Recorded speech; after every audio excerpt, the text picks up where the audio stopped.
भारत में कोरोना महामारी का खात्मा करने के लिए वैक्सीनेशन प्रोग्राम की शुरुआत 16 जनवरी से हो चुकी है, जिसके बाद भारत से वैक्सीन की डिमांड करने वाले देशों की गिनती लगातार बढ़ते जा रही है। ताजा आंकड़ों के मुताबिक आज भी दुनिया के लगभग 100 से ज्यादा देश भारतीय सरकार से भारत में बनी वैक्सीन की मांग कर रहे हैं। आज की तस्वीर 8-10 दिन पहले से बिल्कुल अलग है, क्योंकि जब भारत ने वैक्सीनेशन प्रोग्राम की शुरुआत नहीं की थी तब तक मार्केट में मेड इन इंडिया वैक्सीन की इतनी डिमांड नहीं थी। लेकिन बीते हफ्ते में जैसे जैसे भारत में वैक्सीनेशन प्रोग्राम रफ्तार पकड़ रहा है, वैसे वैसे विदेशों से भी भारतीय वैक्सीन की डिमांड बढ़ रही है। और इस चीज के दो मुख्य कारण हैं। पहला कारण यह है कि भारतीय वैक्सीन के साइड इफेक्ट्स विदेशों में बनी फाइजर और मॉडर्ना जैसी वैक्सीन से काफी कम है, और इसी चीज पर दुनिया के बाकी सभी देश नजर बनाए बैठे थे। अब जब भारत ने अपने नागरिकों पर अपनी वैक्सीन का इस्तेमाल शुरू कर दिया है, जिसमें साइड इफेक्ट ना के बराबर देखने को मिल रहे हैं, इसको देखकर ही दुनिया के बाकी देश भी भारतीय वैक्सीन की मांग कर रहे हैं। दूसरा मुख्य कारण है कीमत।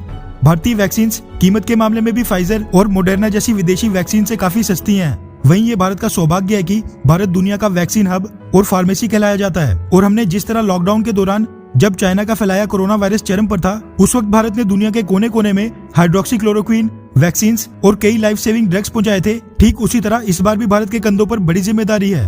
और अब भारत को क्योंकि विश्व गुरु बनना है, तो फिर विश्व कल्याण के लिए सच में आगे आना तो पड़ेगा ही, जिसकी शुरुआत भारतीय सरकार ने अपने पड़ोसी देशों को मुफ्त में वैक्सीन बांटकर कर भी दी है। इसी को देखते हुए WHO वर्ल्ड हेल्थ ऑर्गेनाइजेशन के चीफ टेड्रोस अधनम भारत और भारतीय पीएम नरेंद्र मोदी की तारीफें करते नहीं थक रहे हैं, जो एक समय पर चाइना प्रेम में इतने अंधे हो गए थे कि इनको ये नहीं दिख रहा था कि कोरोना महामारी को दुनिया में फैलाने में चाइना क्या गलती कर रहा है।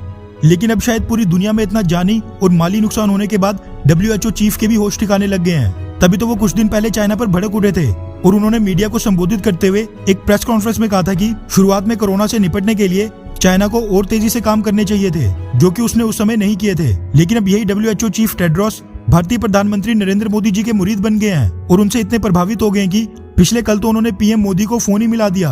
दरअसल the times of India, the Hindu, Hindustan times और कई बड़े बड़े मीडिया हाउसेस के हवाले से ये मीडिया रिपोर्ट सामने निकल कर आ रही है कि WHO चीफ टेड्रोस अधनम ने पीएम मोदी को फोन करके जिस तरह भारत ने इस महामारी से निपटने के लिए वैश्विक स्तर पर अपना सपोर्ट दिया है और अपने पड़ोसी देशों को कोरोना की वैक्सीन फ्री में वितरण की, उसके लिए धन्यवाद कहा है। इसी के साथ इन सभी प्रयासों के लिए टेड्रोस ने पीएम नरेंद्र मोदी जी की जमकर तारीफ भी की और कहा कि कोरोना महामारी से निपटने में भारत और पीएम मोदी का काम सराहनीय और काबिले तारीफ है। साथ में टेड्रोस ने पिछले कल एक ट्वीट करके भी पीएम मोदी और भारत को थैंक यू बोला और कहा कि अगर हम सब एक साथ मिलकर काम करेंगे और जानकारी एक दूसरे के साथ साझा करेंगे, तभी हम इस महामारी से लोगों की जान बचा पाएंगे। वैसे जिस तरह इस महामारी में भारत विश्व कल्याण का काम कर रहा है, उससे पूरी दुनिया में भारत की साख पहले से काफी ज्यादा मजबूत हुई है।